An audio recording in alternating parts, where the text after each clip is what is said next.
recording. And thanks again to Pamela and Shannon for being here. It's such a blessing to have you both, and turn the floor over to you. And we just want to welcome Shannon Kesner. She is the Tribal Liaison and Outreach Coordinator for the Commissioner's Office of Minnesota Department of Agriculture. And she's going to be sharing about her Indigenous Farmers Collaborative. And I think it's a model that can be applied to any community that you're working in. And we just want to welcome you, Shannon, and we're happy to have you. I'm honored to be here. Thank you so much, Pamela, for connecting me with this group. And so with that, I guess I'll just begin. So let me switch here. So first of all, I'll say I'm Shannon Kesner. I'm not only the Tribal Liaison and Outreach Coordinator for Minnesota Department of Ag. I'm a citizen of the Fond du Lac Band of Lake Superior, Chippewa. And before I worked in my role, I did work for my tribe for many, many years, and was part of their food sovereignty initiative planning, and kind of brought those interests with me to the Department of Agriculture. And so,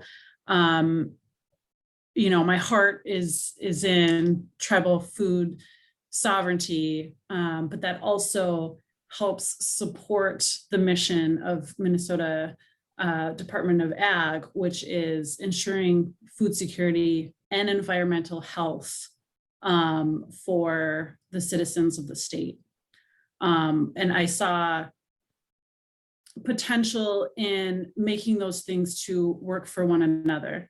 You know, and so, you know, in my role, I had a few challenges starting out, being that our agency really didn't have a history of consistently reaching out to tribes in order to assess, you know, whether programs really worked for them. And identifying barriers and solutions to those barriers. There really wasn't a platform to be able to assess some of those things. So that's where I was coming from. But then I also had, I had staff members from Senator Tina Smith's office calling me, asking for those barriers and solutions. And then that just further identified the need for something, you know, a platform to identify those things.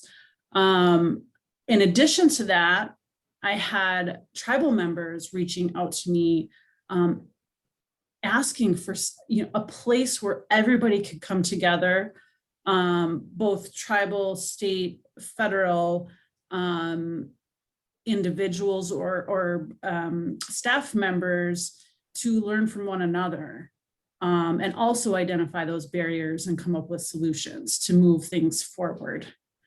And so I thought, well, heck, let's get everybody together, right?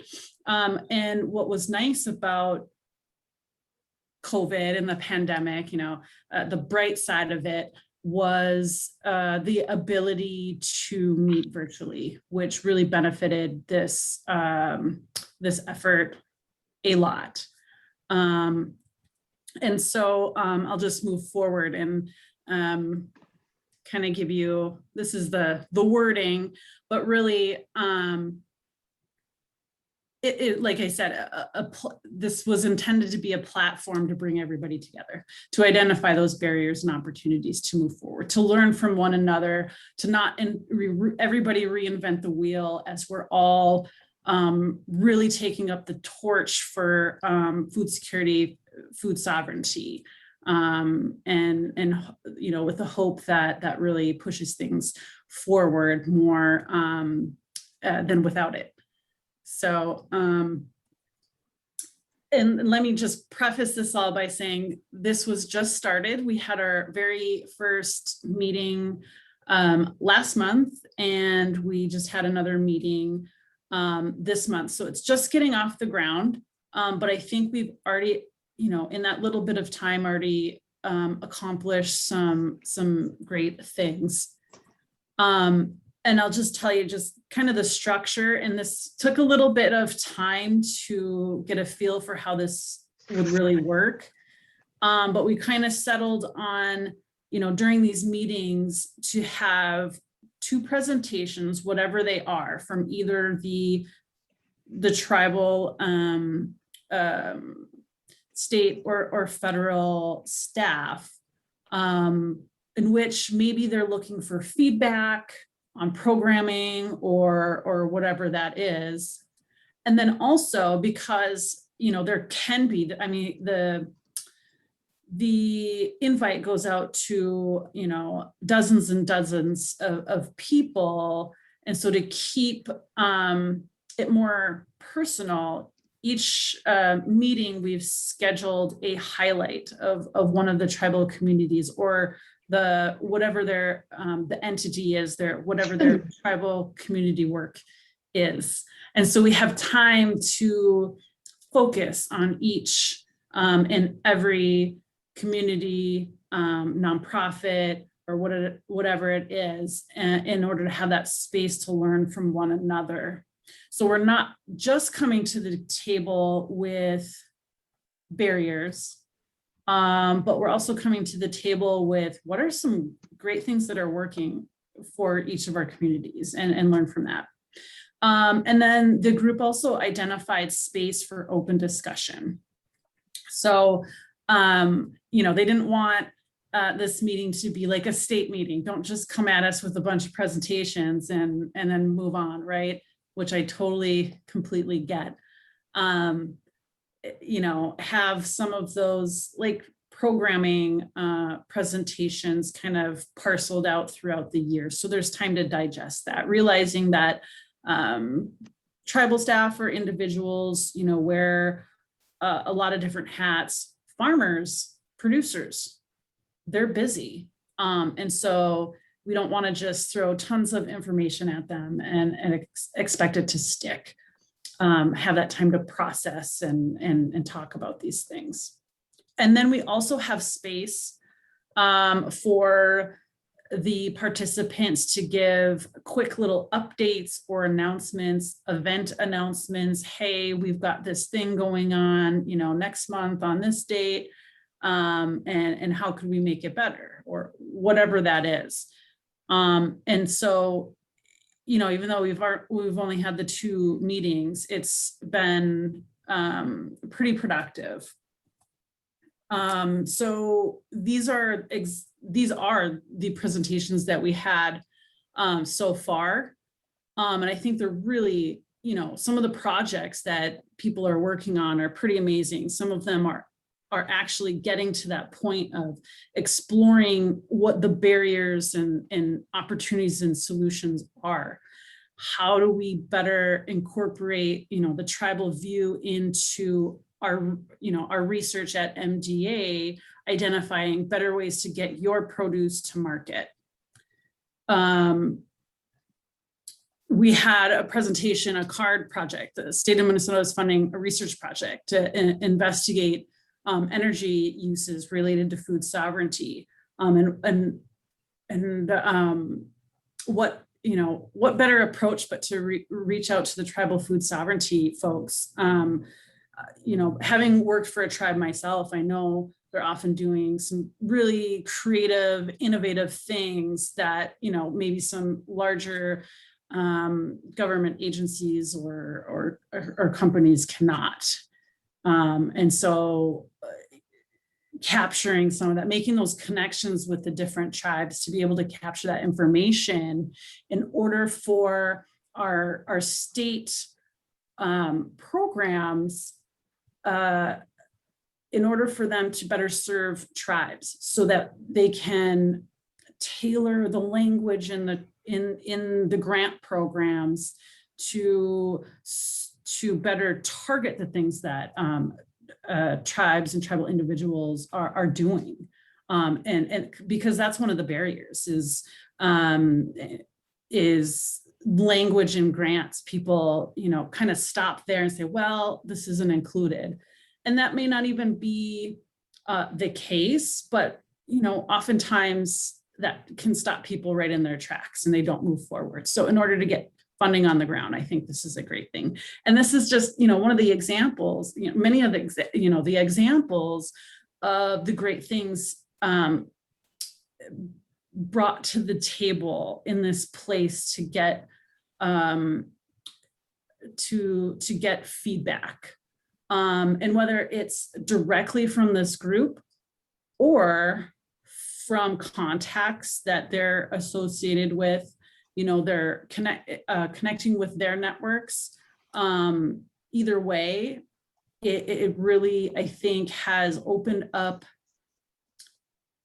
a connection between the tribes and the government that really wasn't there before, regarding agriculture. It just wasn't, it was non-existent.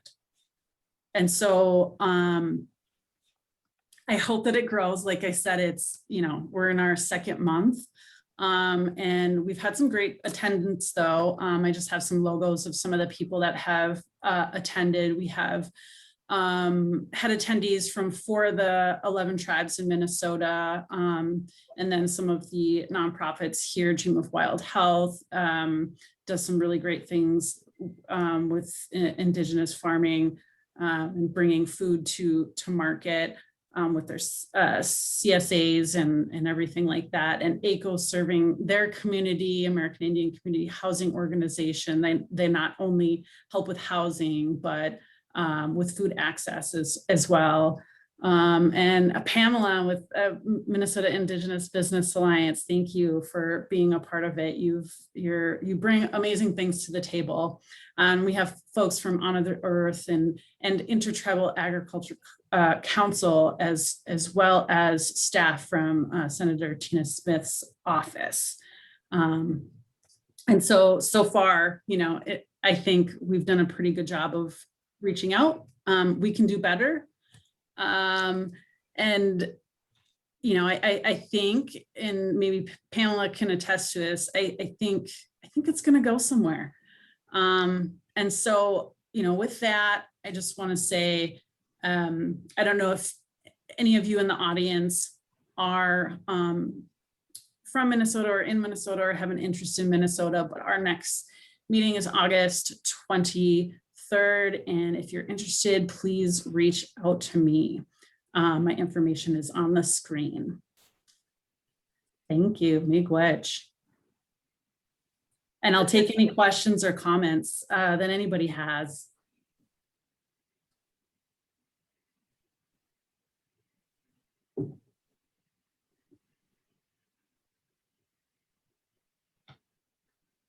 I have a question, Shannon.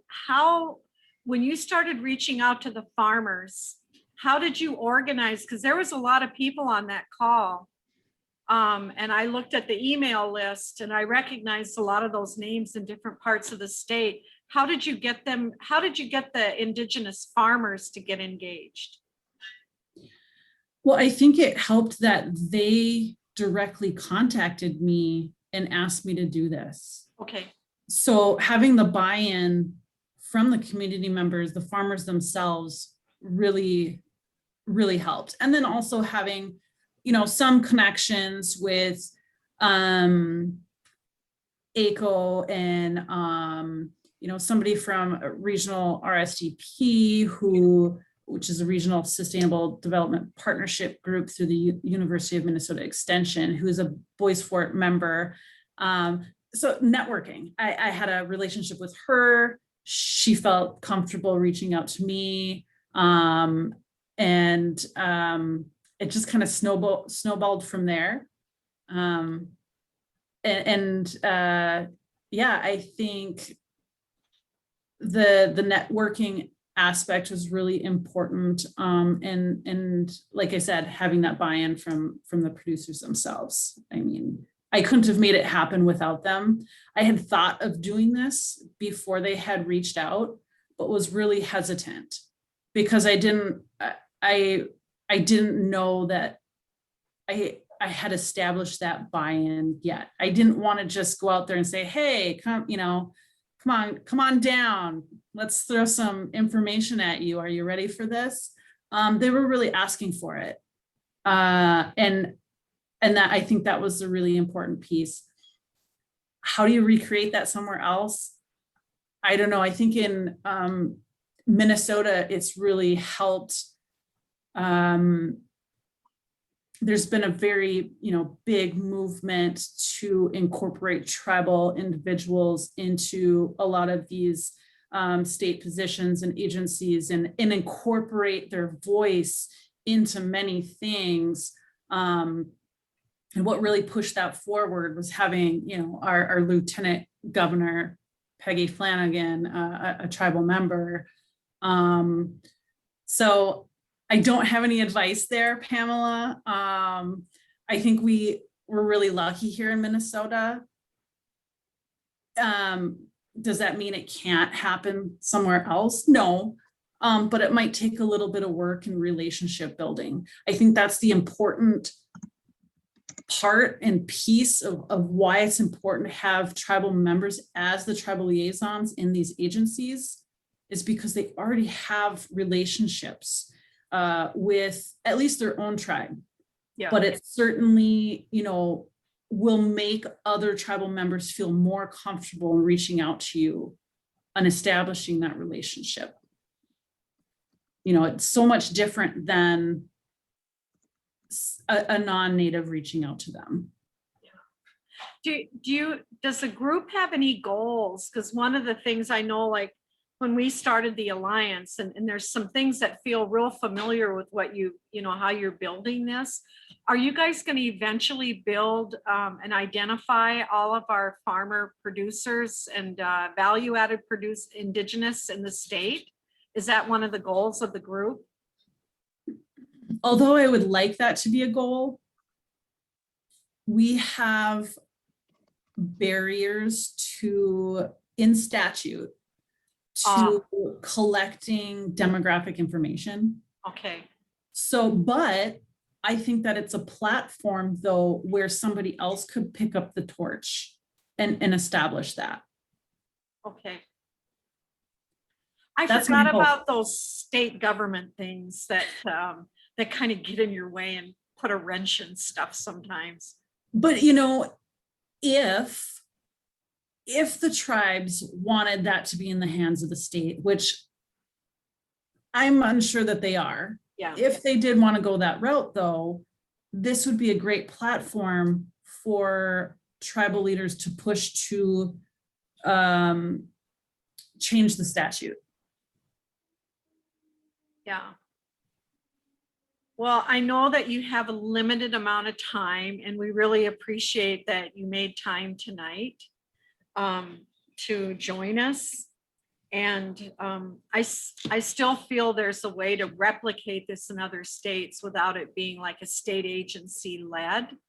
But what I really liked when I attended the meeting was that first of all, the presentations, and that you're bringing information that's of value to the tribal producers, the Indigenous farmers, within their communities, where they can, because I think in the past, we've always been excluded from that information. We're historically and intentionally overlooked in those processes.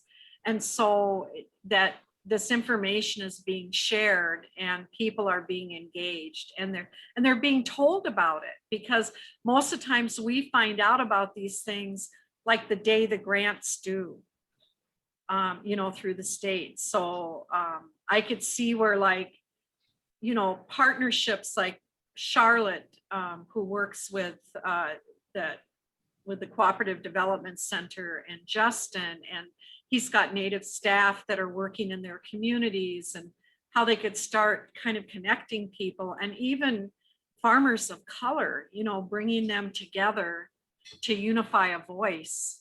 Because without them doing that work, we're in trouble. We have to be, this is critical work that they're doing on the ground for us and feeding our communities.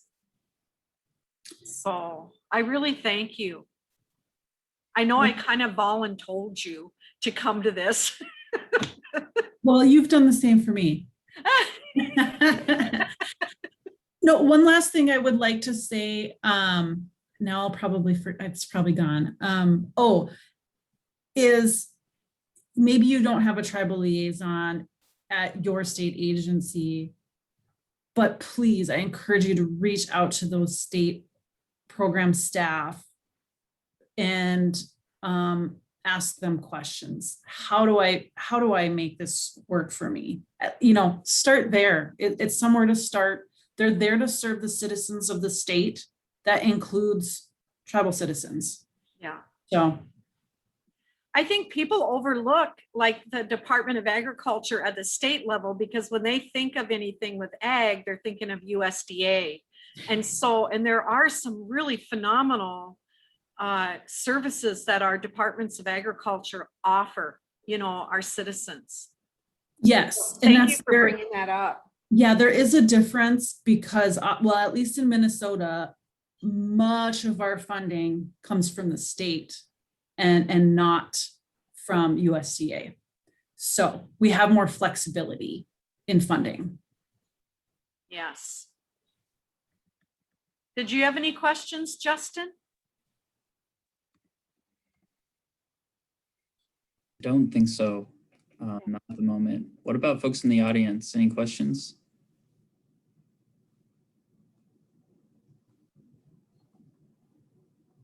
No.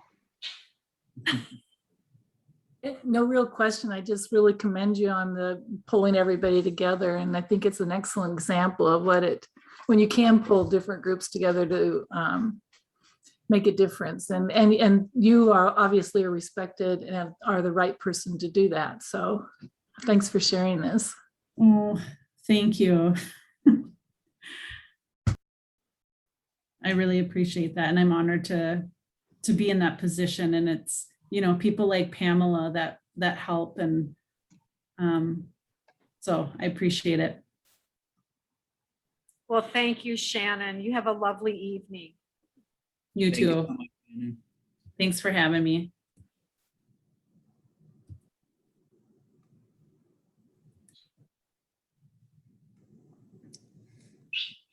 All right. Well, thanks everyone for coming tonight. Looks like folks are jumping off, but I don't know, Pamela, just want to mention that we'll make sure to send out some emails, but we are planning to do some more workshops in August with artist cooperatives. And then it sounds like in September, we'll have some more farming cooperatives do some presentations as well. Yep, that'll be fun. All right. All right. Well, thank you, everyone. Have a great night. Thank you. Good night. Thanks, Justin. Thanks, Pamela. Take care. I'll talk to you soon. You too.